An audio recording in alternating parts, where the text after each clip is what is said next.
raha rahampirenena ny fialany rajoelina moramora no vahaolana hoy ny tangalamena.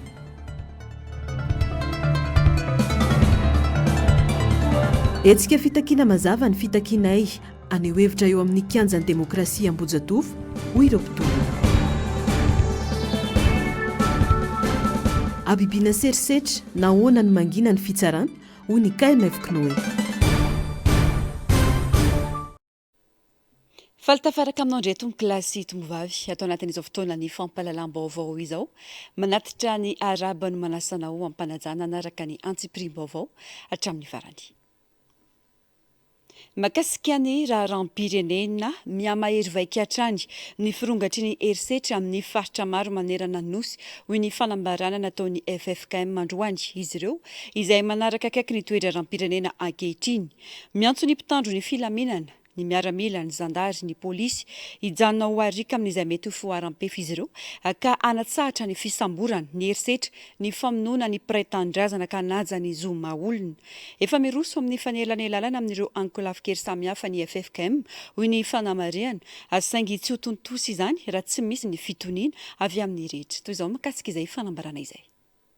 Fiombonan'ny fiangonana kristianina eto Madagasikara ny FFKM sambatra amin'ny mpampiavana fa izy no antsoin'Andriamanitra hoe zanany araka amin'ny Mateo 5:5 fanambarana ry vahoaka malagasy ry kristianina havana ho aminareo aneny fahasoavana ombo ampiadanana avy amin'Andriamanitra ray sy Jeso Kristy Tompo ary ny fiombonana amin'ny fanahy masina. Ho toy ny fanambarana ny sesy efa natao ny FFKM dia voalohany manaraka trany ny fivoarany toe-draharaha miseho eto amin'ny firenena amin'ny mampaminany sy fiangonana miaina eo anivon'ny fiarahamonina azy ary niezaka ny aino ireo afilafikely maro samihafa. Faharoa, manamafy hatrany ny fiaraha-miory amin'ireo izay namoiavana ary mankahery ireo marary rehetra sy ireo rava fananana. Fahatelo, mahita fa miamahery vaika hatrany ny firongatry ny herisetra amin'ny faritra maro manerana ny nosy koa miangavy anareo mpitandro ny filaminana miaramila zandary polisy hijanona ho arika amin'izay mety ho fioaram-pefy atsaharo ny fisamborana ny herisetra ny famonoana ny piray-tandrazana ary ajaoa ny zoma olona na ny zazakely na ny ankizy na ny tanora na ny lehibe na vavy na lahy na salama na marary. Faefatra, efa miroso amin'ny fanelanelanana amin'ireo ankilafikely samihafa ny FFKM tsy ho totosa nefa izany raha tsy misy ny fitoniana avy amin'ny rehetra. Fadimy, ho an'ny rehetra dia atsaharo izay tiany na fetsika maneho fiantsiana izay mety hitarika hatrany amin'ny famonoany ny mpiarabelona na avy amin'iza na avy amin'iza alavirony ny toe-tsaina mifono valifaty. Fahenina, etam-pamaranana dia mirary soa ary mankahery ny tsirairay mba tsy hiravoravo tanana sy hitandro hatrany ny fihavanana maha-malagasy ary mivavalana andava araka ny voalazan'i Paoly ao amin'ny taratasy voalohany ho an'ny Tesalonisianina 5:7. Natao teto Antananarivo anio zoma 10 Oktobra 2024. Ny filoham-piangonana 4 rahalahy ao amin'ny FFKM. tsy ho tanteraka velively ny fifampiresahana raha toa ka mbola tsy henoina ny tarainan'ireo malagasy manatanteraka ny hetsika unika mfknoe izay manao antsoavo amin'ny ampitsarana ny herisetra sy ny mboa ivoan'ny fitsarana avy momba ny lalam-panorenana na ny HCC sy ny fitsarana manoloana ny fampiasana herisetra amina fitakiana zo fototra ataon'ireo olom-pirenena no mafisiny fa mipetraka ho mpanelanelana sy mpampiavana ho an'ny tombotsoa am-pirenena ny KMF Knoe. Narcisse Karazafy, Mathieu Prince. Ilaina ny fifampiresahana saingy mbola sarotra ny anatanterahana izany amin'izao toetra raha misy izao hoy ny KMF Knoe ireo tanora miantso ny alan'ny filoha no tokony fampiresaka fa tsy ireo saritsarina tanora ampiasaina amin'ny endrika politika hoy ny fanazavana tsy isandro anazo fanasana tamin'ny fifampiresahana fiaonana teny avoloha ny KMF Knoe ary raha nahazo azy tsy nandeha satria tsy afaka hifampiresaka raha tsy henoina aloha ny marary ny vahoaka malagasy akoatr'izay nanao antso amin'ny fampitsarana ny herisetra alohan'ny isiany fifampiresahana ity fikambanana ity zany dia le hoe mifampiresaka foana mbola sarotra nefa ny fampiresaka amin'izao satria izy moa le tokony ifampiresaka ny tokony ifampiresaka ne ilay lazaina hoe miala sy ilay milaza hoe miala ianao zany hoe ilay antefany ilay hafatra avy ety andalana sy ilay ety andalana zay zany tokony everinay aminay ny atao hoe dialogue zany manomboka rehefa io fa manaiky ifampiresaka ny any andapa sy ny ety amoron-dalana ka ny ampisy ny solotena ety amoron-dalana natonga anay nyteny hoe avelao zareo azo toerana ray mazava fa rehefa mahazo toerana mazava izy de tokony hipoitra foana ny mpitarika de io mpitarika io sy ilay ary andapa no manao ny négociation ireo no manao ny dialogue mangataka ny fitsarana avo momba ny lalam-panorenana ihany koa ny KMF Knoe amaly raha toa ka zo fototra ve ny fitakian'ny malagasy amin'izao raha izany tokoa mantsy no izy dia manana zo isitraka izany ny vahoaka nanana atsika rafitra zay voalaza ny lalam-panorenana ny CFM sy ny rafitra rehetra zay tsy voatanisy eto sy ny sisa de ireny rafitra reny a fotoana tokony ilana azy zao ary manapirofo fa ny tsy fisian'ireny rafitra reny tena namora an'izao zava-misy eto amintsika izao izahay de mitodika any amin'ny HCC mba ilazan'ny HCC mazava hoe tena zo fototra ve io takin'ny malagasy am'izao fotoana io zao tsy tedy any zao izy le mpitako fa ataoko hoe ny malagasy am'izao fotoana izao io satria moa tsy afaka mangataka direct any amin'ny HCC ny fikambanana dia miantso ny filoanseny izy efa nanambara ihany koa fa manohana ny fahalalahana eto Madagasikara de io zay mba mangataka anao président hanoratra taratasy fakakevitra hakana ny hevitry ny HCC mba halalantsika ny hevitry ny HCC hoe tena zo fototra tokoa ve io takina io ka raha zo fototra izy ahoana ny tokony hisitrahana an'izay zo fototra izay manohitra tanteraka ny herisetra amin'ny heriny rehetra ny KMF Knoe na avy amin'ny andaniny na avy amin'ny ankilany satria tsy misy rariny amin'ny fiampiasan-kery mba ahazahoana tombotsoa manokana porofony fahalovana sy ny fahalemen'ny rafitra ny tranga ankehitriny ka mila dinihana ny fomba fanatanterahana ny système de maintien de l'ordre mampametra-panontaniana hoy ny KMF Knoe raha toa ka miraitsokombakomba ao anatin'izao herisetra izao ny fitsarana malagasy ity faran'izay mangina tanteraka na dia manana andraikitra ny hiteny azy manoloana ny tranga toy izao atao hoe manohitra tanteraka ny fampiasan-kery zay aloha zany na avy aiza zay raha fa miteny hoe fampiasan-kery tsy ilay bombe lacrymogène ihany fa na ilay teny ratsy koa na ilay ino moa zany torabato de fa herisetra daholo zany ny herisetra de midika fa efa tsy manana ny toerany tsony ilay saina de mampiasa ilay vatana de hoy tsika hoe midika ve fa ho amin'izany tokoa io fametrahana ministra toa mpitandro filaminana daholo ny tafapetraka fantanena mipetraka koa ro hoe misy fandraisana am'le fametrahana gouvernement tany Frantsa ve izao zava-misy eto amintsika izao dia tsy tokony hitanareo ne mamenatra ne raha vao mijery tele anao any ivelany lasa alahino ange zao Madagasikara satria ohatrany maly ny eritreretina hoe maty ve in'oliny dia velona ihany le olona dia ny fanazavana eny hoe mamo le mpitandro filaminana fa le olona ratra ny mamo ka na mamo izy na tsy mamo tsy manana fomba hafa ve tsika afahantsika migerehana zay situation zay le teneniko hoe ile système de maintien de l'ordre mihitsy efa tsy mety azadiny fa ny procureur de la république nge ka manana tokony ho tenenina amin'ny resaka filaminana na ny anivony OMC zany na aty anatinany fa manino izy tsy miteny ny ACC ngeka manana tokony ho tenenina am'le hoe mampiaro ny lalam-pandroena azy fa manino izy tsy miteny de hoy zay androany hoe raha mba maheno ianareo mba mitenena fa raha tsy zany manaiky an'izao zava-misy zany ianareo. Mampatsiahy ny KMF Knoe fa mipetraka ho mpanelanelana sy mpampiavana ny fikambanana amin'ny fikaroham-bahaolana ho tombotsoan'ny firenena.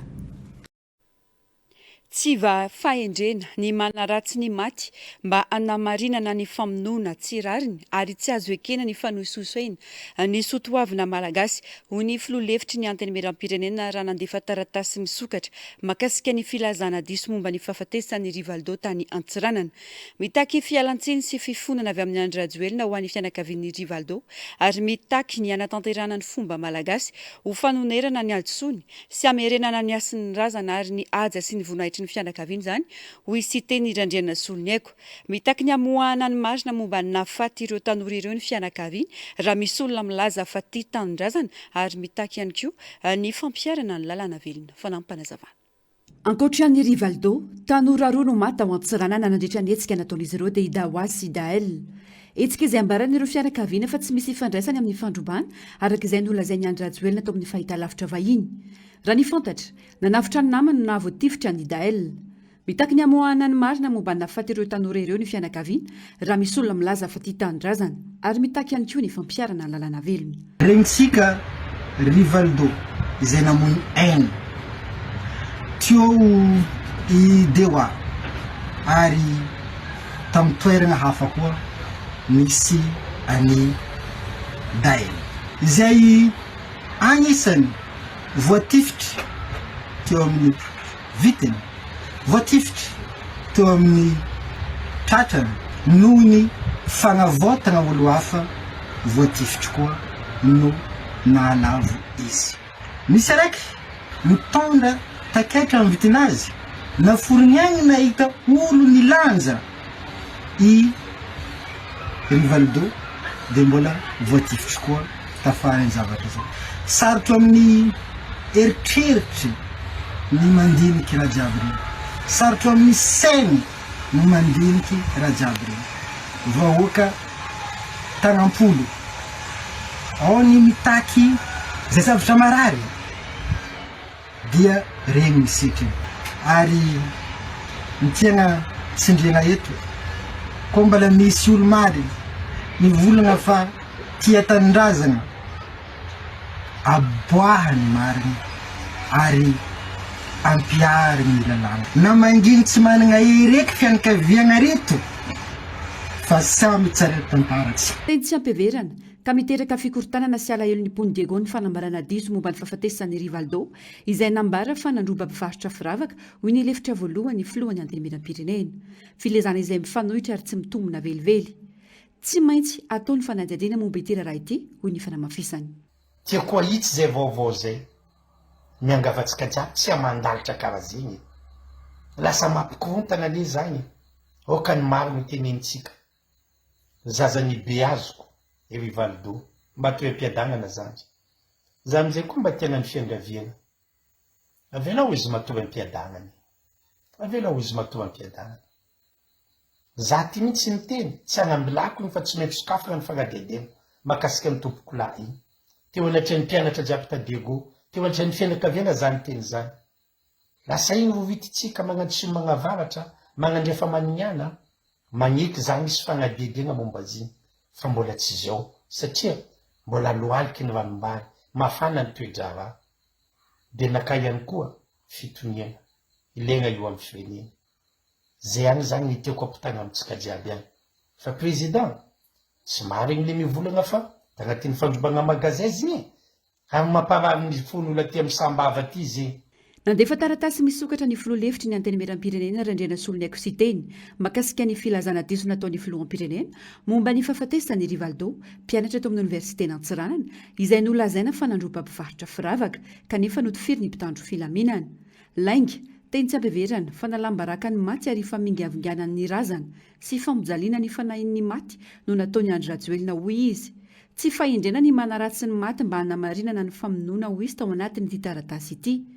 tsy rary ny ary tsy azo ekena ny fanososena ny tsotoavina ny malagasy mitaky fialan-tsiny sy fifonana avy amin'ny andro rajoelina ho an'ny fianakavian'ny rivaldo izany mitakina natanterana ny fomba malagasy ho fanonerana ny adisony sy amerenana ny asin'ny razana ary ny aja sy ny voninahitry ny fianakaviana takina ihany koa ny anaovana fanadihadiana manokana mikasika ny raharaha iny ahafantarana sanasaziany ireo tompona andraikitra ho iatran'ny filolefitra iny antenimeram-pirenena randriana solony aiko sy teny melohany ireo manampahefana manome baiko ny mpitandro ny filaminana andratra sy amonony malagasy izay mitaky ny zony manerana nosy ary miantso ireo tandroka aro ny vozina ny tenany tsy anatanteraka baiko izay tsy ara-dalàna sy tsy ara-drariny ka mitarika faharatrana sy fahafatesany piraitan-drazana makasika ny raharam-pirenena izay nidina teny Analakely namory ireo mpitandro ny filaminana ny praiministra lehibe ny gouvernemanta ny maraina teo nandritra ny fifampiresana tamin'ny mpanao gazety nandritra ity fotoana ity no nilazany fa azo atao ny maneho hevitra saingy tokony tsy ametra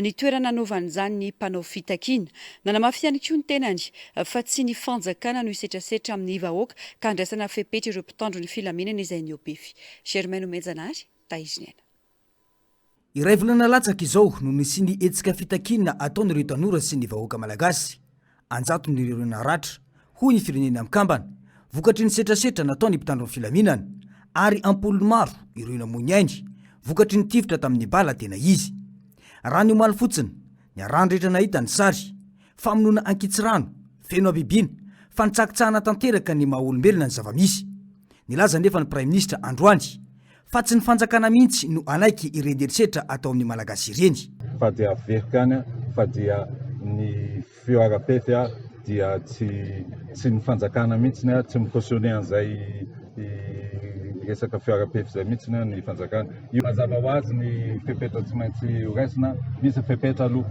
ny fepetra tena lehibe tokony horaisina dia fepetra eo amin'ny fandaminana vaovao ny fitandrona ny fandriampahalemana satria tsika rehetra dia mandrandra fitoniana daholo raha atao banky tokana dia misy ny fepetra raisina amin'ireny ka hitantsika ireny hitan'ny tompona andraikitra eo fa mety misy fampetona mety misy fanatsarana mihitsy amin'ny asa hoe amin'ny asa tsika moa miteny resaka foana hoe gendarme misy izay indrindra le fandaminana mila atao hoe inona ny fandaminana mila atao inona ny fitaovana mety tsy hananany hafa fa tsika moa nanao le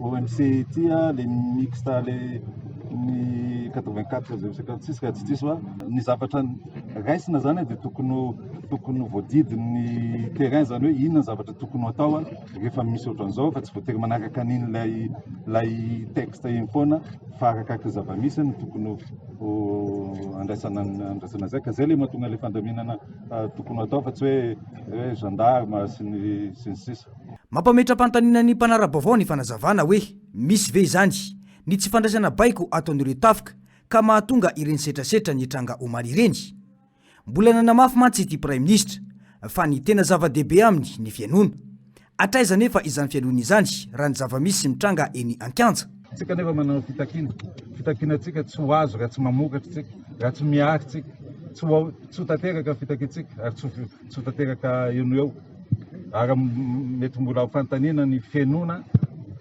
raha za manokana raha tamin'ny asako teo aloha satria ny fianona amiko misy pady maromaro manara-baovao anao dia efa miaino ihany koa fa raha za manokana dia efa fantatro amin'ny atsipriana ny zavatra fitakiana zany tonga eto amin'ny toerana anakay amin'ny prime ministre moa dia mbola misokatra amin'izany ary mbola misokatra miaino ihany koa ny filohan'ny repoblika dia efa miaino raha mahakasika ny gouvernemanta dia nilaza ny prime ministre fa mbola miankina amin'ny fampidiniana izay tariny FFKM no ananganana izany ny ametrahana filaminana eto amin'ny firenena ihany aloha no natao ny fanendrena ireo minisitra telo eo anivo ny fiarovana ireo mazava mantsy ny teny nataony mpitondra fa gouvernemanta mitsokatra no atsangana lay conférence nationale zany zay rahana amin'ny FFKM iny aloha dia tena tsy maintsy mbola anisan'ny zavatra tsy maintsy dinihana iny zay vao mety hoe gouvernemanta mitsangana ny razatrany ny prime ministre fa azo atao tanteraka ny faneho-kevitra andalambe saingy tsy tokony ametraka toerana amin'izany ireo mpanao fihetsiketsehana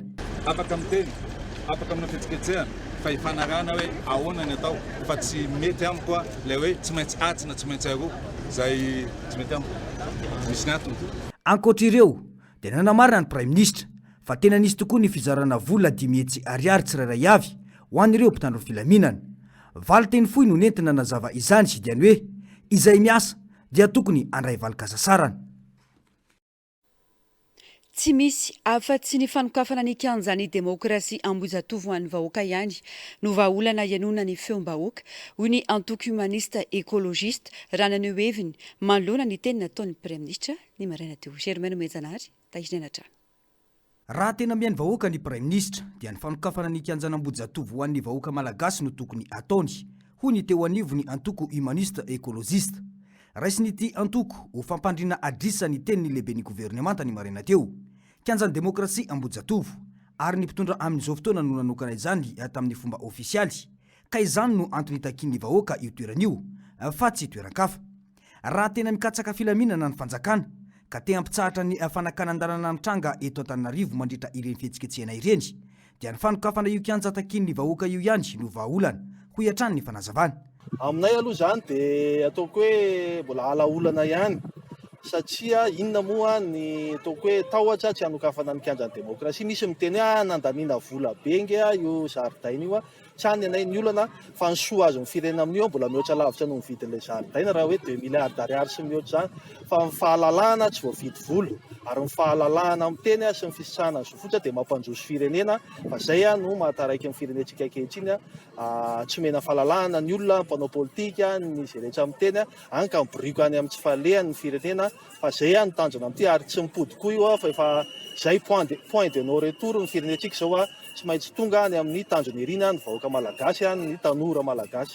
Hatramin'ny androany akatony tsy mbola misokatra ho an'ireo tanora mpanao fitakiana sy ny vahoaka malagasy ny kianjana Ambohijatovo izay voafaritra ho kianjany demokrasia. Ankoatry ny fanidiana ity toerana ity dia mampametram-panontaniana ny fiarovana mafy azy amin'ny alalan'ny herisetra. Andrasana arak'izany ny fivoaram-baovao. Tsy mijanona eto Madagasikara fotsiny fa efa naray tatitra momba ny zava-misy eto Madagasikara indrindra ireo herisetra ataon'ny zandary ny biraomisahana ny hazon'olombelona eo anivon'ny firenena mikambana raha ny rantona avoakan'izy ireo androany. Miantso ny andanjalanjana ny fampiasa-kery sy ny fiarovana ny zon'olombelona manoloan'izany ny filohan'ity fikambanana raisam-pirenena ity sesilany ihany koa ary manao toivakana ny fanameloana ny fihetsiky ny mpitandro ny filaminana amin'ireo malagasy mitaky ny zony eto amin'ny sehatra nasionaly fanampanazavana. Nanaitra izao tontolo izao ny fihetsika mamohitra sy mampivara-ontsana nataon'ny mpitandro ny filaminana indrindra ny zandary tamin'ireo tanora malagasy mitaky ny zony ka nanaparana herisetra tsy manaja ny zon'olombelona. Nanao toivakana ireo fanamelohana ny fihetsika nataon'ireo izay milaza azy fa tandroka ary ny voziny. Naray tatitra enjana momba ny zava-misy ny herisetra ataon'ny zandarmeria amin'ireo mpanao hetsika indrindra eto Antananarivo ny biroan'ny firenena mikambana misana ny zon'olombelona raha ny rantina avoakan'izy ireo tao amin'ny tamazotra antserasera. No mafisiny lehibe ny sampandrara ny firenena mikambana misana ny zon'olombelona Volker Turk ny antso nataony tamin'ny mpitandro ny filaminana makasika ny fampitsarana ny fampiasa-kery sy ny fiarovana ary ny fanajana ny zon'olom-pirenena. Eo amin'ny sehatra nasionaly sesilany ny fanambarana manamelika io fihetsika io. Tsy azo ekena ny herisetra miopampana atao amin'ny olom-pirenena ho ny Transparency International Initiative Madagasikara androany. Mifanohitra tanteraka amin'ny fenitra sy ny satan'ny fanjakana tandalana izay ny faneketsika ireo fanenjehana miopampana. Maherisetra sy manitsaka ny maolona izay niaina ny firenena tao anatin'ny andro vitsy. Herisetra sy tafahoatra sy tsara drariny no andika ny SMM na ny sandikany mpitsara eto Madagasikara ny fihetsika nataon'ny mpitandro ny filaminana nandritra ireo fihetsiketsehana ampilaminana nataon'ny tanora malagasy. Nampatsay izy ireo fa mbola tany-tandalana i Madagasikara ka ny fitandrona ny filaminana dia tsy maintsy tanterana ao anatin'ny fanajana tanteraka ny zo fototra arovany lalam-panorenana sy ireo fifanarahany iraisam-pirenena nankatoavin'ny Madagasikara anisan'izany ny pacte international relatif aux droits civils et politiques. Mampatsay ihany koa izy ny foto-kevitry ny fifandanjana na ny principe de proportionnalité. Ny fampiasa-kery dia tsy maintsy tokony ho fepetra farany sy amin'ny toe-javatra tsy azo itovirana ary mifanaraka amin'ny zava-misy ho izy ireo. Mitaky ny fanatsarany tsy misy atakandro ny herisetra miendrika fampijaliana ataon'ny mpitandro ny filaminana an'ireo izay nosamborina noho ny fanaovana fihetsiketsehana izay zo fototra ary mangataka ny anokafana fanadiadiana sy hanenjehana araka ny lalàna ireo nahavanona izany satria tsy misy ambony lalàna hoy ny SMM. Manoana zato isanjato ny hetsika fitakiana azo fototra ataon'ireo tanora GNZ ireo mpampianatra pikaroka eny anivon'ny université manerana ny Madagasikara. Nakasitrahan'ireo mpampianatra ireo tanora samijorona dia ho azany herisetra mahazo azy ireo. Tsy azo ekena ary melona tanteraka ireo mpampianatra pikaroka sy pikaroka mpampianatra ny fampiasana herisetra ataon'ny fitondrana amin'ny alalan'ireo mpitandro ny filaminana. Io maraina io nanatanteraka hetsika teny amin'ny esplanade Ankatso ireo mpampianatra pikaroka sy pikaroka mpampianatra ho mariky ny firaisan-kina sy ny fanohanana ny tolony tanora. Teny antoerana nanangona ny vaovao Narcisse Karazafy sy Mathieu Princy. Nakasitraka sy nisaotra ireo tanora GNZ ireo mpampianatra pikaroka eny amin'ny université malona ny fahasahian'ireo mpianatra ny joro na dia eo aza ny herisetra ny vono sy ny daroka natao azy ireo. Afaka mirehare fa manana mpandimbo ho ireo mpampianatra pikaroka satria hita tokoa ny fitiavan-tandrazana ananan'ireo tanora ireo. Ezaka zay nataon'ny tanora. Reo tanora zay dareo tsy inona fa zanaka ihany. Misaotra anareo zay satria maninona ianareo lay nikolokolonay. Ka mbola misy tanora sahy mijoro eto amin'ny firenena afaka mitaky ny tsirariny, afaka mitaky ny zo amakasiny ka na eo ny herisetra, na eo ny fanaovana tsindry azo lena, ny fanagadrana, makasitraka anareo zany. Matokisa fa eo an-damosinareo mandrakariva ny ray aman-dreninareo dia zay mpampianatra aty amin'ny université. Ny zavatra takitsika dia ny asoan'ny Madagasikara. Tsika tsy hoe anakorotana anapotika fa mijery no avy. Sa inona tokoa moa ny zava-misy ny tanora malagasy amin'izao rehefa ohatra mivoaka avy ety amin'ny université tsy mananasa. Raha mba misy asa dia atao kolikoly. Tsika tsy sanatria Madagasikara aty tany tsy misy ilana azy dia ny tsoka any ivelany ataony olona botom-bazaha fotsiny tsika na olona manana ny mahizy azy. Ianareo no harenan'ny firenena makasitraka makatelina ny tanora GNZ ary zahay mpampianatra pikaroka aty amin'ny université dia eo an-damosinareo misaotra fa nanana mpandimby ihany zahay na dia atao hoe ao anatina fahakiviana teo aloha satria zay olona nitarika tety aminay dia nigadraina nanaovana santazy isaky ny mihetsika zay dia misy foana ny mpamoritra. Amin'izao moa nareo mbola misy mpamoritra fa matokisan'Andriamanitra sy ny razana fa arak'le hira nataony ray aman-dreny teo Madagasikara tandrazatsika ity miatsara velatsia ary manampy maso ny fitondrana misy amin'izao fotoana ho ihany ny mpampianatra pikaroka sy pikaroka mpampianatra androany inina tsy hainoana ireo tanora manao fitakiana amin'izao fotoana ho ireto mpampianatra izay nanamarika fa tsy mendrika ny ampiasa ny teny hoe ho an'ny tandrazana ireo mpitandro ny filaminana satria olon-tokana no arovana fa tsy ny vahoaka. Manoloana ny herisetra sy ny famoretana ary ny famonoana atao amin'ny vahoaka maneho hevitra amin'ny filaminana dia manamelika tanteraka ny fanosihosena ny zon'olombelona, ny fanampena maso, ny akanosana ary ny fiatsaram-belatsia sy ao ny mpitondra eo anatrehan'ireo tanora mangetaheta fiovana izay ray aman-dreny mpanabe azy ireo. Manampy maso sy manao be marenina satria tsy mahita sy tsy manaiky ny fanehoan-kevitra momba ny mangidy iaina ny vahoaka matoa mandefa herim-pamoretana. Kanosa satria ray aman-dreny mampikombona ny vavanjana ny mitaraina amin'ny fanitsakitsahana ireo zo fototra amin'ny alalan'ny fandratrana sy famonoana. Piatsara velatsia ihany koa satria sady midaroka sy mamono no mody miantso fifampidiniana. Marina sy mitombona tanteraka ny fitakian'ireo tanora ireo satria ataon'izao fitondrana izao ankilabao ny fampianarana sy fanabeazana fototra ny fananganana ho avy mendrika. Tsongaina amin'izany ny tsy fahafahana misitraka jiro sy rano, ny kely indrindra ahafahana miaina, mianatra ary miary. Rehefa vita ny fianarana, no niezaka manokana atao mpianatra ihany sy ireo ray aman-dreniny ary mpampianatra dia tsy azo antoka velively ny sitrahana asa mendrika. Manambara orientanitra izay mpampianatra pikaroka sy pikaroka mpampianatra fa manohana tanteraka ireo zanaka, zandry, mpianatra amin'ny fanovana marina sy tanteraka fa tsy fanovana mamitaka sy mihevitra ny vahoaka ho tsy ampisaina ireo tompon'andraikitra mampiletika amin'ny firenena sy no aviny ary fanovana manontolo ny rafitra hitondrana amin'ny firenena. Mitaky ny fampijanonana ny herisetra sy ny fandatsahan-draha ataon'ny herim-pamoretana. Tsy mendrika ny salotra ny fanaminana atao ho an'izay miaro ny vahoaka sy ny fananany itsony. Tsy mendrika ampiasa ny teny filamatra hoe ho an'ny tanindrazana ary tsy mendrika ny ho antsona hoe malagasy itsony satria manimbazimba tanteraka ny asan'ny fiarahamonina sy ny fihavanana malagasy. Natao tsinotsinona trany ireo mpampianatra pikaroka sy pikaroka mpampianatra hatramin'izay profo mazava izao fa noho ny baiko ny filoham-pirenena ireo rafim-panjakana maro eto amin'ny firenena no nitarika izao krizy lalina eto amin'ny firenena izao. Tsinganay manokana ao anatiny zany ny fampiasana olona miara-miasa amin'ny fitondram-panjakana, zany hoe ny fifangaroany ireo androm-panjakana maro isan-karazany ary ny fibaikony filohan'ny filoham-pirenena ireo androm-panjakana maro misy eto Madagasikara. Resahanay ny ACC manokana izay fototry ny olana misy eto Madagasikara. Resahanay ihany koa ireo rafim-pitsarana izay miteraka kolokolo sy tahotra eo amin'ireo vahoaka malagasy ka tsy sahan'izy ireo ny mitaky ny zo izay tokony hosotrahany. Resahanay ihany koa ny fananganana an'ireo rafitra toy ny seni, ny bianco, ny paka izay vao may mampirisika ny fisiny zany kolokolo zany eto Madagasikara. Ary ny farany indrindra dia hantsoatsonay ny fandraisana andraikitry ny mpitondra fivavahana, mpitondra fiangonana. Antsoatsonay ny fandraisana andraikitry ny tafika miaramila ny gendarme, ny polisy mba hitodika manokana amin'ny fiarovam-bahoaka tompoko fa tsy aro fitondrana.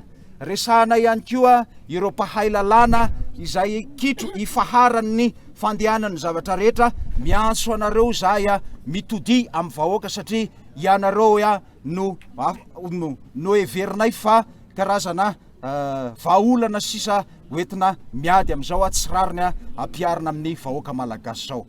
Nirahina ary nanao hetsika teto amin'ny esplanade Katsimoa maraina teo ireo mpampianatra pikaroka sy pikaroka mpampianatra hetsika maneho ny firaisankina amin'ireo tanora mitolona ho fanohanana ny tolona iaraha-manana amin'ireo tanora ireo.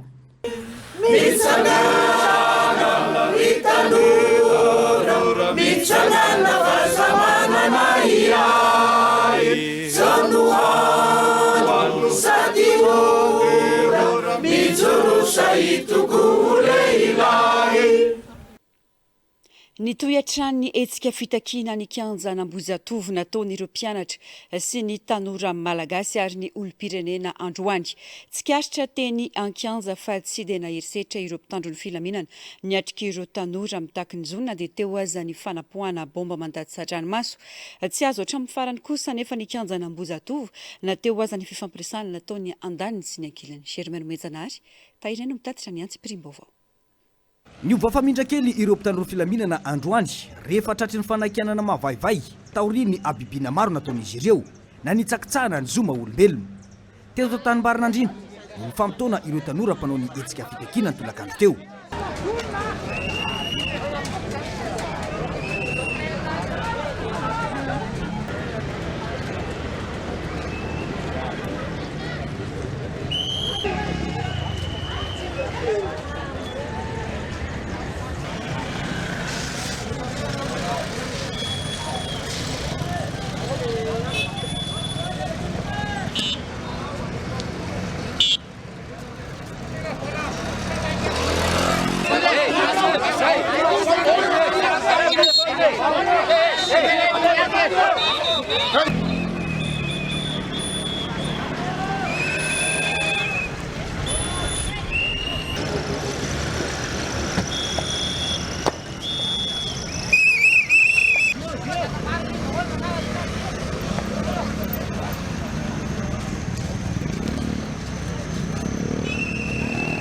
Ny fanao tazan-davitra nandritra ny minitra maromaro ny mpitokona sy ny mpitandro filaminana. Tokony afaka 10 minitra teo nanatona moramora ireo mpianatra nanao ny hetsika fitakina ary ny fampiresaka. Roa ny fitakina reny nandritra izany. Avelao izay aneho hevitra ankalalahana omeo anay ny kianjan'ny demokrasia.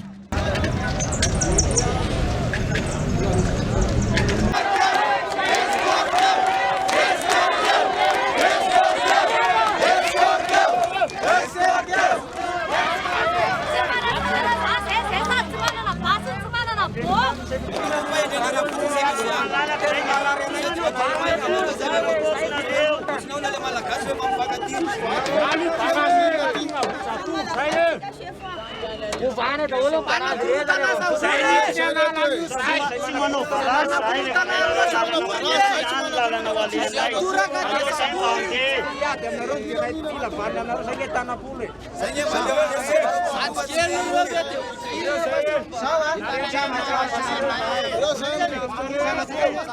mahatoky ireo mpitandro filaminana intsony ireo tanora na dia hita ho nisy aza ny fampiresana tamin'nypilaminana nisy tamin'ireo mpianatra nanao ny etsika fitakiana no tsy nanaiky ny fanapahan-kevitra fandravana ireo sakana fa vao mainka nanamafy izany raha vahan'izy ireo ny sakana tsy hahafahanay makeny Ambojatovo dia hoesorona ihany koa ny sakana amin'ireo arabe ho iatrany ny feore efa tamin'ny 25 septembre tsika nanao ny zavatra ty izahay dia manao filaminana zao foana fa nareo no nitifitra anay dia lasa zay tsy maintsy manao fiarovatena mba hanananay dia manao sakana mba tsy andehanan'ny lehibendehanareo zay sisy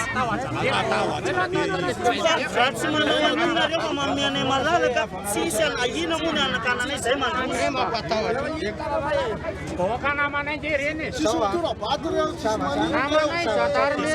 teo amin'ny adiny roa teo tsy mbola nisy fandefasana bomba mandatsa-dranomaso nataony mpitandro filaminana iretsakilany kosa mandefa torabato mitaky ny anesorana ny sakana ataony mpitandro filaminana tsy ahafahana mamonjy ny kianjana Ambojatovo rehefa naharitra ny fampiandrasana teo amin'ny andany sy ny ankilany nidrantsehatra ny mpitandro filaminana nandefa bomba mandatsa-dranomaso nandritra io anefa nisy tifitra bomba tsy tonga volana ireo mpitandro filaminana ka teo amin'izy ireo ihany no nirefitra izany raikitra ny fifamaliana teo amin'ny samy beboty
hatramin'ny orany alany teny an-kianja miparitaka dia miverina moramora miangona indray ireo tanora mpanao fihetsiketsehana raha ny fikaroam-baovao natao dia fantatra fa nisy ny fiaonana tamin'ny FFKM tamin'ireo firenena mikambana ny atoandro teo ka nisy ny tendry ho fampitsaharana ny fandratrana sy ny fandaroana bomba mandatsa-dranomaso nalefa tany amin'ny prime ministre lehibe ny gouvernemanta andrasana ny fivoaram-baovao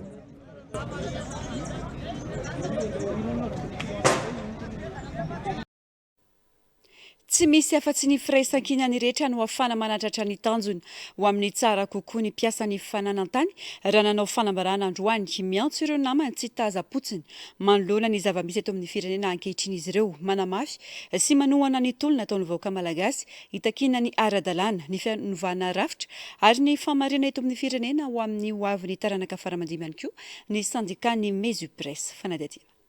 Mitombo ary mihamaro ireo mpiasam-panjakana avy amin'ireo ministera samihafa manatevin-darana ny fitakiana sy ny tolom-bahoaka amin'izao fotoana izao. Ankoatra ny mpiasa ny fahasalamana, ny fandrarana ny fonja, ny fanabeazana, ny tontolo iainana, miditra amin'ny fitokonana ihany koa ny sandika ny ministera ny fampianarana ambony sy ny fikarohana ara-tsiansana ny Mesupresse.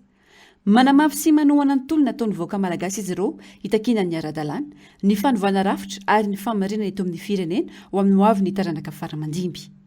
nivoaka tamin'ny fanginany ihany koa ny mpiasa ny fananantany sasany miantso ireo namany rehetra eo amin'ity sehatra ity izay mivondrona ao anatin'ny syndicat des inspecteurs de domaine et de la propriété foncière, syndicat des contrôleurs des domaines, syndicat des assistants rédacteurs des domaines mba tsy tazapotsiny amin'izao zava-miseho eto amin'ny firenena izao raha nanao fanambarana tamin'ny alalan'ny tenan'izy ireo manokana. Tokony hatonga saina ny mpiasa misehatra amin'ny fananantana ho izy ireo ny fampitehana sy ny fahoriana iaina ny mpiasa raha tsy laza fa tsy ny fanagadrana sy fanenjehana eo am-panatanterana ny asa. Tsy ahafahana manome fahafampony vahoaka ny rafitra iainan'ny mpiasa ka mahatonga azy ireo ho alam-bahoaka ho ny fanazavana. Hita sy tsapa fa rary ny fitakiana izay mifototra amin'izo fototra mahaolona ataony mpiray-tanindrazana ka manameloka ny fanaovana hitrom-pamoretana sy famonoana ny malagasy ny mpiasa ny fananantany, mitaky ny fanajana ny zon'olombelona sy ny faneho-kevitra malalaka, mangataka ihany koa ny fahalalana eo am-panatanterahana ny asa izay sahanina mba tsy fitaovana politika eo kosa ny fanambaran'ny mpikambana eo amin'ny syndicat des contrôleurs des domaines et de la propriété foncière sy ny syndicat des assistants rédacteurs des domaines manerana ny Madagasikara. Noho izany dia mitaky ny fahaleovantenan'ny ministeran'ny fananantany izay tarihan'ny teknisiany nivoaka tamin'ny sekoly mampiovana mpiasa-panjakana ambony izay mahalala sy mafeny momba ny fananantany mba hialana amin'ny tsindry politika sy ny kolikoly avolenta ho tombotsoa manokana ny vahoaka. Makasika ny fampianarana misesise sy ny fanambarana, fanohanana ny tolona sy ny fitakiana maro samihafa ataon'ireo mpampianatra eny amin'ny lycée sy CEG amin'izao fotoana izao any eto amin'ny faritra Analamanga hatrany amin'ny faritra. Nandray fanapa-kevitra ka nandray fepetra ny ampitsahatra ny fampianarana ao amin'ny tao amin'ny CEG sy lycée Bemasoandro Itos, Gigi Rabearvelo feno arivo alakamisy Ivato ampita tafika be tsy mitatatra 720 hektara Andoharano fotsy hatrany Miarinarivo sy Ambositra ny faritra maro fanampanazava. Adiraisana ny an'ireo mpampianatra dia ny fanomezakasina ny fanabeazana sy ny fijerena manokana ireo teboka efa nanaovan'izy ireo fangatany kanefa tsy mbola misy valiny. Nampitsatra tanteraka ny asa n'ireo mpampianatra sy mpandrara amin'ny sekoly CEG sy lycée maro eto amin'ny faritra Analamanga ho fiara-mientana amin'ny fitakiana ny zo fototra. Isan'ireo ny Tetsy Fenoarivo, Ivato, Andoharano fotsy, Ampitatafika, Elema sy ny sisa. Izahay mpampianatra sy mpandrara eto amin'ny lycée Ivato aéroport dia manohana sy manamafy ny fitakiana iraisana mpanabe manerana ny nosy. Voalohany, fampiakarana ny indemnité de logement ho 300 000 ariary, fanaovana ny avancement sy intégration automatique. Fampiakarana ny indemnité rehetra hifanaraka amin'ny vidim-piainana ankehitriny. Fampiakarana ny indemnité de logement izay 14 000 ariary ho 300 000 ariary. Fanohizana ny visitran'ny mpiasa-panjakana rehetra sy ankanavaka ny indemnité d'installation. Ny recrutement ny FRAM sy ny sortant ny ENS ary ny client NFP dia ny fandoavana ara-potoana ny vacation. Ho andisiny Andoharano fotsy manokana dia mitaky ny fanendrena ny proviseur adjoint izay efa misy fahavagana nandritra ny fotoana. Miankina amin'ny fahatanteran'ireo fitakiana ireo no hiverenan'ny fampianarana eto amin'ny lycée Andoharano fotsy. Tsy mitaza-potsiny ny raharam-pirenena ihany koa ry mpampianatra sy mpanabe. Mitaky ny fampitsarana ny erisetra amin'ireo malagasy maneho hevitra indrindra ny anivon'ny toeram-pibeazana dia teo anivon'ny lycée Rabearvelo. Efa misy ho miadana mikiky ny fanabeazana ka antony ijoroan'izy ireo amin'izao fotoana izao.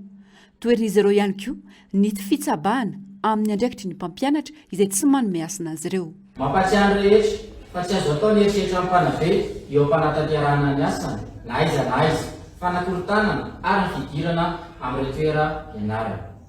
Miangavany rehetra amerina ny asan'ny mpanabe sy ny karama mendrika azy ireo ahafahany miasa malalaka sy ampitoniana mba ho tombotsoan'ireo beazana. Mahatsapa izahay fa misy oma miadana efa midingana farany ka mila fandraisana fepetra malaky dia malaky fanabeazana. Mahatsapa ihany koa izahay ho tompona andraikitra amin'ny fitandronany amin'ireo beazana sy ny mpanabe malagasy. Noho izany rehetrarehetra izany dia mitaky izahay ny fampitsaharana tsy misy atakana sy fampiasa-kely sy fampampiadiana amin'ireo tanora sy vahoaka tian'ireo hevitra. Ny fanavaozana tsy misy atakandro ny didim-panjakana mahakasika ny statut général des agents publics fonctionnaires. Ny fampiakarana amin'ny volanjaza, ny fanajana ny sehatry ny asa misy anay ka tsy jabajabahan'ny mpanao politika sy ireo olona tsy manana traikefa izany. Miatra ny service zéro eny anivon'ireo sekoly nanao fanambarana manomboka izao ary tsy misy ny service minimum ataon'ireo mpampianatra sy mpandrara ho fiombonana amin'ny mpanabe rehetra manerana ny Madagasikara. ho an'ny tany amin'ny faritra to anambohitra nidina andalambe ireo mpianatra mitaky ny famaliana ny fangatahana ireo mpampianatra tsy izy fitraikany amin'ny fianaran'izy ireo raha ny fantatra miombon-kevitra ireo mpampianatra ireo fa tsy hiverina amin'ny asa raha tsy mivaly ny fitakiana. Miharihary tanteraka izao fanaty fanjakana tsy tandalana i Madagasikara hoy ny antoko HVM androany napetraka fotsiny anamafy ny famoretana sy famonoana malagasy ny praiministra vaovao hoy ny fanamafisan'izy ireo tsy mahavita izao famonoana izao raha malagasy no mitondra firenena mitaky ny firaisan-kinany rehetra ary mitona ny malagasy anamafy ny tolon'izy ireo fa efa ampy izay fotoana izao iadina ho an'ny tombontsombahoaka sy ny tombontsoma am-pirenena fanampanazavana. Ny fitondrana mijoro ankehitriny mihitsy no mitarika amin'ny tsy fanarahan-dalàna ka mampiharihary ny fanjakana tsy tandalàna ho ny HVM napetraka fotsiny anamafy ny famoretana sy famonoana ny malagasy ny praiministra vaovao hoy ny fanamafisana. Miharihary ankehitriny fa miditra tanteraka ao anatina fanjakana firenena tsy tandalàna isika. Ary ireo izay atao hoe ray aman-dreny filoham-pirenena mitarika azy no mitarika ankehitriny amin'izany tsy fanarahan-dalàna izany. Eny na dia le praiministra najorony ary dia manamafy atsika hitatsika fa napetraka fotsiny anamafy famoretana famonoana ny vahoaka malagasy ankehitriny. Ambaran'izy ireo fa tsy malagasy no mahavita ny famonoana misy ankehitriny ka iantsony izay tena malagasy iombona ao anatin'ny fitakiana izay atao. Ary manao antsoavo amintsika malagasy. Manao antsoavo amin'ny ireo amin'ny lafiny asa-panjakana. Anisan'izany ianareo mpitsara, mpitsabo, mpampianatra sy ny mpiasa mpanjakana rehetrarehetra. Isika mpanao politika rehetrarehetra. Isika mpianatra. Isika mpiara-miasa. Eny isika malagasy. Malagasy ozy aho, misy anton'izay. Satria raisinay antoko HVM fa tsy mahavita an'izao. Tsy mahavita an'izao famonoan'olona zao raha ohatra malagasy no mitondra teto. Vonina hitory ny fanjakana manoloana ny fandrombana nisy ny aliny 5 septambra ny antoko HVM hoy ny fanazavana miantso ireo rehetra lasibatra tamin'izany izy ireo hijoro iady amin'ny tsirariny. Koa manainga antsika rehetrarehetra ary indrindra ireo manao antsoavy manokana amin'ireo olona rava fananana tamin'ny aliny 5 septambra farany teo. Satria andao nareo andao mijoro volon'izay ary isalaminareo hitory ny fitondram-panjakana satria tsy nandray andraikitra izy tamin'ireny fotoana ireny ary misy ahary mipetraka hoe sao dia misy firaisana tsy fombakomba ary ka amadihana ny tolon'ny olona izay mijoro hiaro ny fahamarinana hiaro ny fahalalahana no navadika ka natao sorona tao ianareo mandotona ny tolona izay nataon'ireto zanantsika. Mitabe tsy lany mamba tsy atao ampiempotra na misy aza ny ramatahora hoy izy ireo misy ny firaisan-kinany malagasy rehetra ny fanohizana ny tolona ho tombotsoa am-pirenena sy ho tombotsoa ny malagasy. Iaraka hitsangana isika. Koa amin'itoy ny tolona ena-kianja era Madagasikara. Andao isika. Ndao isika efa tonga ny fotoana amin'izao fotoana izao. Tsy eketsika intsony izao, tsy maintsy hisy ny ramatahora. Mety misy ny olona hosamborona, mety misy fa ny mitabe tsy lany mambe ary tsy misy fitondram-panjakana mandresy vahoaka zany. Zao fotoana izao, ny afatra ataon'ny antoko politika satria antoko politika izay. Eto isika mpanao politika. No mijoro tokoa fa fanaovana politika dia ho an'ny tombotsoa be sy ny maro aloha. Tombotsoa be sy ny maro aloha, izay ny mampiavana antsika. Ary ialany samihafa. Koa manentana ny rehetrarehetra. Mitaotrano ireo olona tsy efa nirery aho. Ary malagasy aho, malagasy ianao. Izay ny anentana antsika ankehitriny. Fa potika ny firenentsika. Aza vilavila viraina ohatr'izao ny firenentsika ireo olona. Fa ampy izay, tonga fotoana, lera ozy izy ny fitenenana. Ampy izay, tonga ny fotoana hijoron'ny malagasy rehetra navotana ny firenena, tsy vitany sehoseho sy ny vava fotsiny izany, fa mitaky asa avy amin'ny rehetra. Miantso ireo ray aman-dreny rehetra manerana ny nosy ny tangalameny iray avy amin'ny faritany Toamasina Androany. Antso fanohanana ireo tanora manao ny hetsika fitakiana amin'izao fotoana izao. Sarotra ny mandevonjanaka saingy izay ny vokatry ny etraketraka ireo mpitondra fanjakana. Mila mijoro sika ka tsy hamela mora ireny rahalatsaka sy ainana fo ireny. Hoy ny fanazavana teo amin'ny fandraisam-peo ny Germaine Menjanary, sary ny Taiziniana. Tsy rarina, tsy sahaza, tsy mendrika ny vahoaka malagasy. Ary indrindra fa ireo tanora tia tanindrazana ny zava-miseho eto amin'ny firenena ankehitriny. ampilaminana ny hetsika nataon'ireo tanora saingy ny mpitandro ny filaminana no nanangana ady voalohany maratra maty ny zanaka malagasy izany no setry ny fitakiana hoy ity tangalamena avy ao amin'ny faritany ny Tomasina ity. Mila mijoro ny ray aman-dreny ary miantso ny rehetra mba hijoro anohana ireo zanatsika ireo hoy ny fanamafisana. Marary ty firenena ity sarotra zany mandevin-janaka zany ka mifoaza antsika ray aman-dreny, mifoaza ny herivelona rehetra amin'ity firenena ity. Raha ilaina dia indao hiaraka hilatsaka andalabe manomboka amaraigny fa tsy ny zanaka naloaky mikibo no havela ho faty. Aleo maty antsika ray aman-dreny toy izay ny zanaka no atao soa. Kolikoly andanina volabe voatafiditra ho mpitandro ny filaminana indrindra fa ny eo anivony zandarmeria. Izao eritrehitra izao anefa no avaly ireo ray aman-dreny any mba manao fitakiana manoana ny tolo ny tanora zandrizanaka ho iatrany ny fanazavana. Tsy afaka ny rehareny ny ray aman-dreny manana anareo ho iatrany ny fanamafisana. Afatra ho an'ny force de l'ordre. Anareo dia tandroka aro ny vozona ary tsy nivoaka avy tamina vody akondro na vody kakazo fa viary kitapon'ny fonosana na moaka anareo misy fototra mipoirana ny tsiraikiraika amin'ny tanindrazana ihany. Ary nivarotra tanindrazana, nivarotra aomby na fa anareo niditra tamin'ny plasy misy anareo io satria iaraha mahita fa tsy possible ny idirana gendarme sy polisy maramila zany izy koa tsy manambola atao kolikoly. Ka zao ve nivalina hataonareo any ray aman-dreninareo sy ho an'ity firenena ity tsy fiera zay ray aman-dreninareo manana anareo. Tsy tokony iziriziry rajoelina fa tokony akalesona amin'ireo tantara efa nisy teto hatramin'izay. Ampy izay ny ralatsaka teto amin'ity firenena ity ho iatrany ny fanazavany. Vox populi, vox dei, feom-bahoaka, feon-janahary. Vahoaka no nametraka anao tamin'ny fitondrana tamin'ny 2009. Vahoaka no mangataka ny fialanao amin'izao fotoana zao. Miala ampahendrena anao Andriamatoa Andro Rajoelina fa ampy ny raha mangalatsaka nanomboka tamin'ny 2009 hatramin'izao fotoana ikoranantsika zao.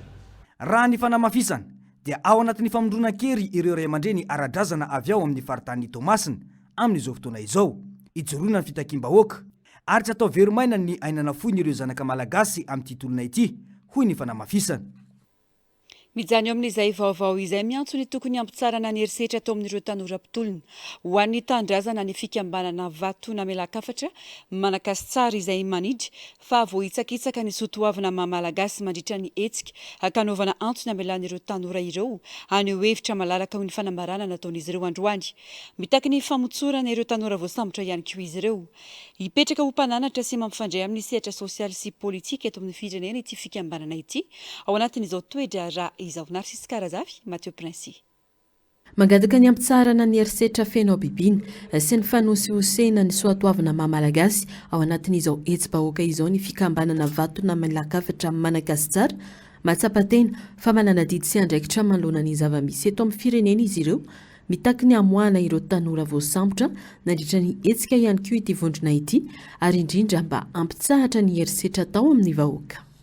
Izany hoe araka ny voalaza teo moa dia misy ny antso izay atao an'ireo mpandala ny fomban-drazana malagasy rehetra. Iantsona ihany koa ireo zandry tanora malagasy rehetra, ireo olobe rehetra hifandinika mahakasika an'izao zava-misy eto amin'ny tany sy ny firenena izao. Araka ilay teny hoe hidina andalam-be ve izahay ampitainay aloha ny teny satria ny fitenenana dia didy lehibe. Ko rehefa tsy misy mandray ny teny izay ampitanay rehefa tsy raisin'ireo amin'ny ambaratonga ambony sy izay tokony antefan'ny hafatra dia mety isy ny fidinana andalana nefa mbola tsy hay zany satria miakina amin'ny zay rehetra ihany satria zay koa dia manana ny lalàna zay mifehy. Azo fototra no takiana ireo tanora sy vahoaka ireo iaraha-malala ny zava-misy eto amin'ny firenena ary isan'ny miaina ny zavatra iainan'ireo tanora ireo mpitsabo nentim-paharazana satria miaina ny anivo ny fiarahamonina rariny sy hitsy ny fitakiana ataon'ireo tanora ho hiatra ny fanamafisana. Miaina amin'ny fiarahamonina miaina ny anivon'ny vahoaka dia mahalala tsara izay hoe marina ny zavatra takiana ary tokony hihaino ny président république amin'ny maha-président amin'ny maharainy firenena azy. Tokony raha ny hevitray tokony ho avela malalaka hiteny ny vahoaka satria ao anatiny fanjakana demokratika isika. Avela hisokatra ny eo amin'ny kianjan'ny demokrasia hifampiresahana miaraka aminy hihenony an'ireo vahoaka ireo satria aminay ny feo raha tsy mbola misy valiny dia vahaolana ve ny tadiavina. Tsy avela ve henona aloha ny zavatra tian'ilay vahoaka ho resahana zay vao entina ny vahaolana. Raha olombitsy olo-tokana no henona ohatra ireny le teny avoloha reny mialatsiny indrindra betsaka ny solotena tonga teny nefa ny ireny solotena reny ve tena solotena marina tena feon'le olona solona tena marina ve le tonga teny. Tsy aleo ve henona aloha le zavatra tiandry zareo tenenina. Avela izy io ane raha avela malalaka izy hiteny eo amin'ny kianja zay atao hoe kianjan'ny demokrasia.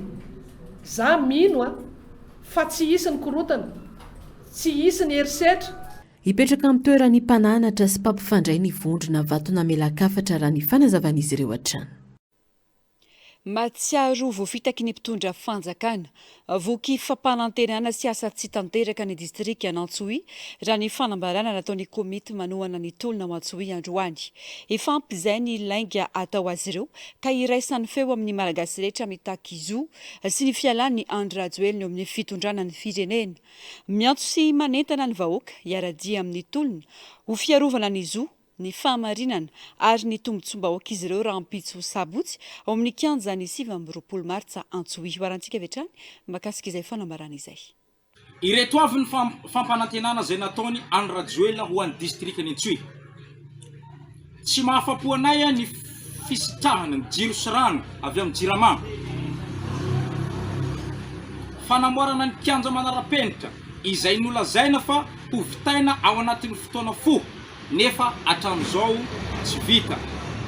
Ny université ao Anadrano izay tsy mbola vita ziskatsika miteny izao. Ny tsy fandriam-pahalemana izay tsy mety voafehy ato amin'ny faritra misy anay. Ny kolikoly mioampampana ato amin'ny faritra Sofia. Ny fidanganany vidim-piainana izay tsy zakany fa efa mividim-bahoaka. Ny tsy fisiny hasa ho an'ny tanora. Ny vidina lavany.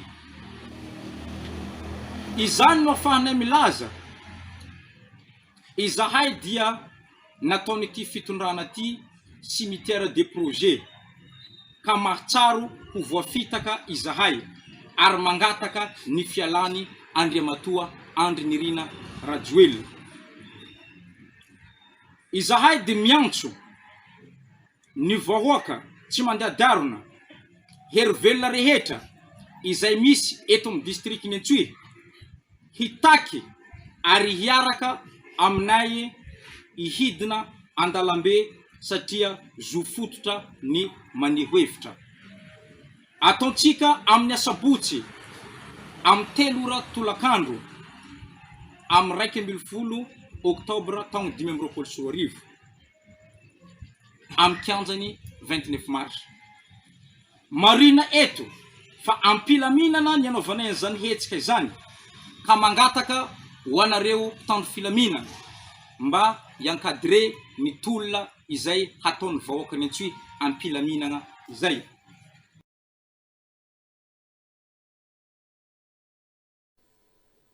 Tapitrany fampalalam-baovao tombo-kilasy tongovavy mankasitraka anao nanaraka izany hatramin'ny farandy.